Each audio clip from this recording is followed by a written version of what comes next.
Hi, it's Ronald speaking here. Me and my hubby went to Bacchus Marsh yesterday and videoed a few places that we really enjoyed, and it's just such a beautiful view and really a beautiful place to visit.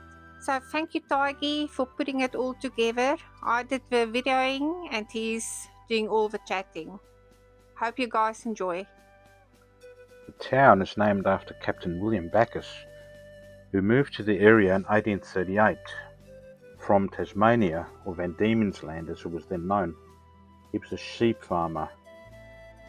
Kenneth Scobie came 2 years earlier from Scotland, but he moved away to New Zealand, so Mr. Bacchus became more famous.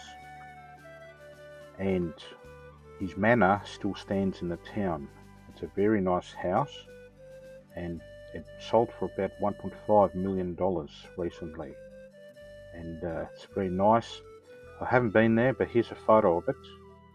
And this is inside. You can see a photo of Mr. Bacchus hanging inside. And the town is an agricultural area.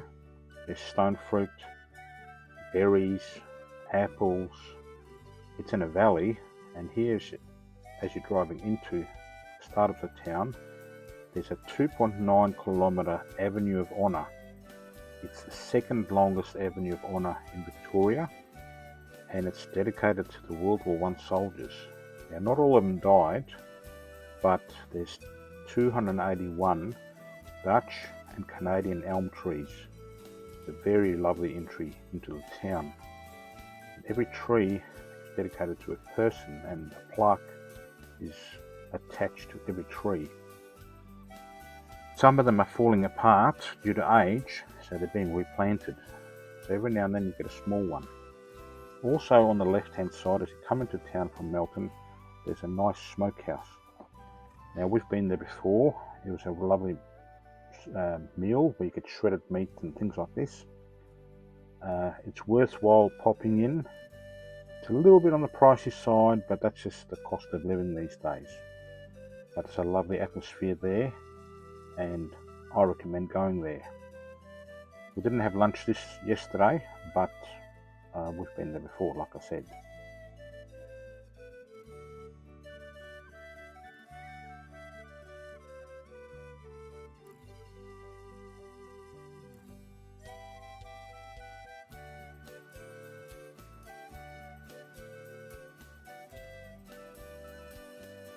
And here are some bottle trees or boab trees, I'm not sure, but they're really unexpected, and they're in the middle of town.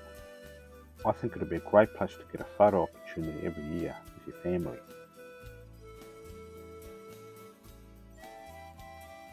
This is the Bacchus Marsh train station. It's a lovely old world sort of feel about it. And now I'm going to go across the road and show you the Himalayan cedar trees that were planted in honour of Mr. Scobie and Mr. Bacchus, the two pioneers. Then I'm going to show you a footy game. Just happened to be there for a game. Now most of you know that Aussie rules was invented in Victoria, but there's lovely gates here on the other side of the park which we're driving around, and you can see all the cars because there was a game on. It's a netball and Aussie rules combined club, and there's one of the other cedar trees. And let's go and have a look at this Aussie rules game that's going on.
Well, the local team blasted the opposition away, as you can see here. So well done to the Cobras.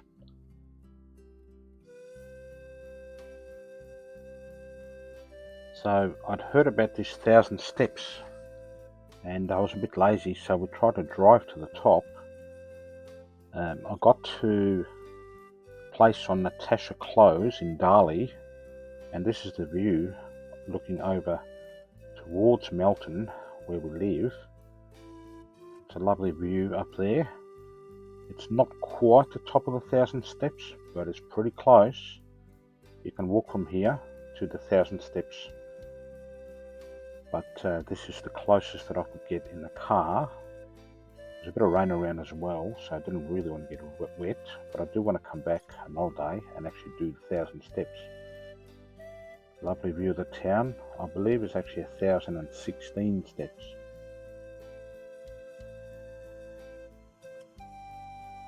Then we drove around down the hill a bit and around. It's all a bit around here because of all the hills. And we went to Ramsey Crescent, and that's coming up next. But look at this nice house up here.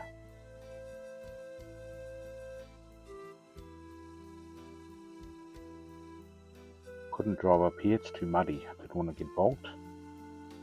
But the top of the summit is not far from here. And this is at Ramsey Crescent. What I love about it is they're proper concrete steps, and there's a water fountain and there's bins. It's really well constructed.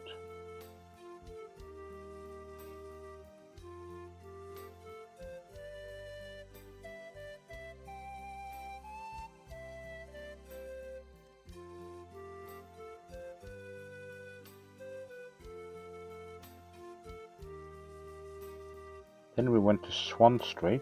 It's a few kilometres away because of all the zigzagging you have to do. The All Ability Summit Trail. A really nice picnic area, and there's amenities there. It'd be lovely to see this place in the summertime. Really lovely view.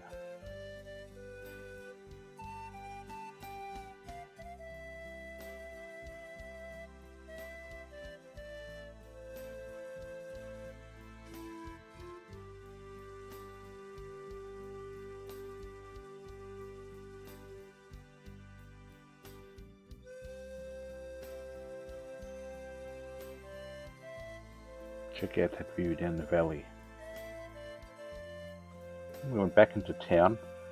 There's an old blacksmith cottage and a house that's been turned into a bookshop.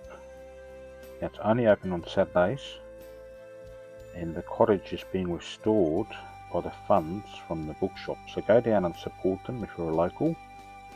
Got some bargain books there, and a lovely fireplace going inside, and the people there were very friendly. They're volunteers, and I believe the house was left by a widow to the council, and they're trying to get money together. But there's been a blacksmith in this area for about 100 years, from the 1850s to the 1950s, more or less. That's one of the billows to blow the fire.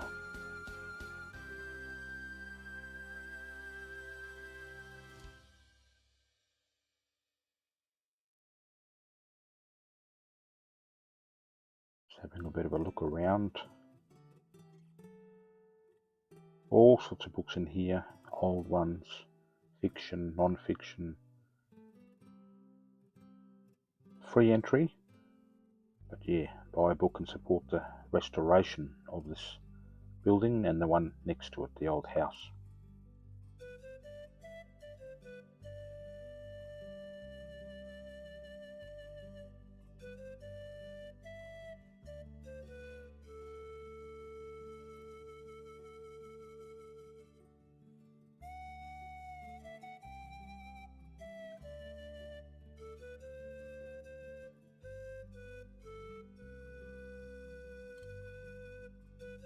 Poster from when they wanted to federate. It's a lovely old building, and it's now a tattoo parlor. Looking around the street here,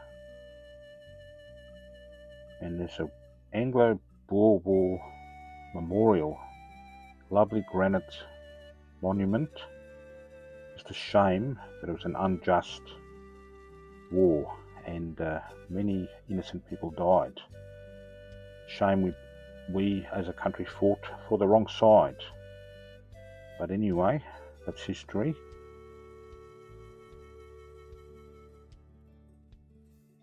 Lovely monument there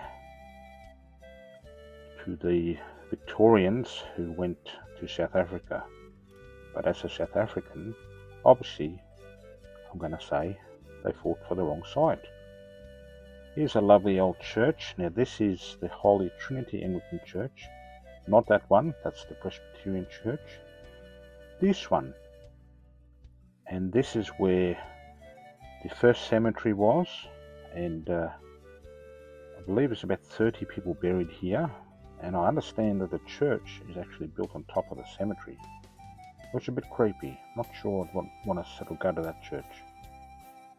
And there's a photo of Captain Bacchus, and he started a sheep run.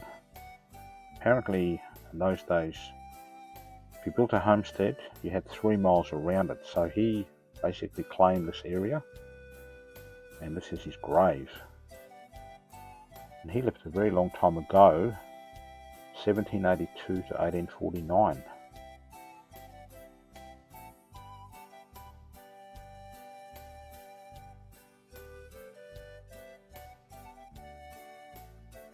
And there's a few other headstones that they've put on the wall here.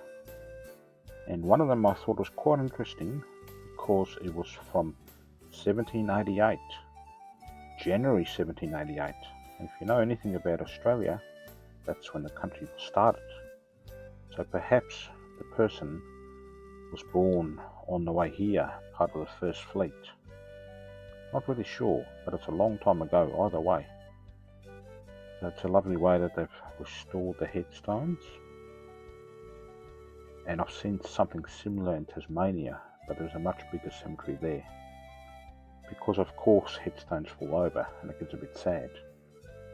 Now before this church was built here, there was that's the gravestone I was talking about. Before this church was built, there was an iron church that was actually prefabricated in England. Pretty interesting, hey? Anyway, that was our day at the Marsh.